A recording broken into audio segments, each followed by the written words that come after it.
Case number 5.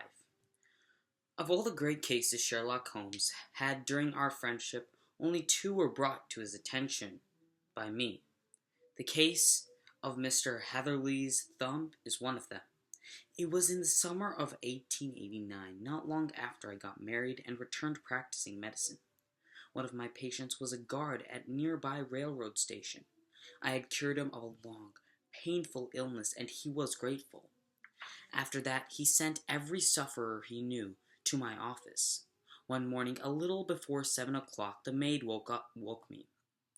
The railroad guard had come, she said, with someone in need of my medical skills. I dressed and hurried downstairs. "I have a patient for you, doctor," said the guard. "He seems to be all right, but I think he's in shock. I was afraid he might wander off, so I brought him here myself. Now that he's in good hands, I'll get back to my job." A young gentleman no older than 25 was waiting in my treatment room. A blood-stained handkerchief was wrapped around one of his hands, and his face was very pale. He looked as if he were struggling to control some great emotion. "I'm sorry to get you up so early, doctor," he said, "but I had a serious accident during the night. I arrived by train this morning and asked at the station where I could find a doctor. My name is Victor Hatherley."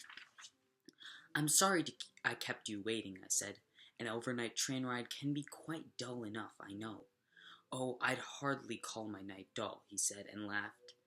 He laughed harder and harder with a high ringing note. I recognized it as the hysteria that sometimes comes over a person who has come through a great crisis. "Pull yourself together," I snapped. But he laughed until it wore him out. Then he gazed at me with wary eyes. "I'm sorry," he said. "That's all right. Drink this." I gave him some water. He drank it down. "Thank you, doctor," he said. "That's better. Now, perhaps you should take care of my thumb, or at least the place where my thumb used to be." He unwrapped the handkerchief and held out his hand. Even with all my experience as a wartime army doctor, the sight made me shudder. There, next to his forefingers, was a horrid red spot where a thumb should have been. It had been hacked right off. "Good heavens!" I cried. "What a terrible injury! It must have bled a lot." "Yes," said he. "I fainted. When I came to, I wrapped it as tightly as I could, and it seemed to help." "You did a very good job," I told him as I examined his wound.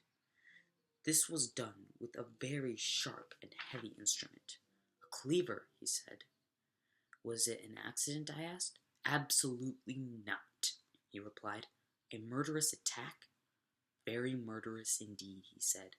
I cleaned and treated the wound, then wrapped it in bandages. "That's much better, thank you," he said. "Now I must go tell my tale to the police. It's such a strange story, though, that if it weren't for this wound of mine, I doubt they'd believe me. I couldn't blame them. I haven't a shred of proof, and no way to find who the villain who did this." "If you need a problem solved, you should see my friend Sherlock Holmes," I told him. "Sherlock Holmes? I've heard of that fellow," said my patient. "I'd be very happy if he'd take my case." "Will you introduce me to him?" "Of course," I said.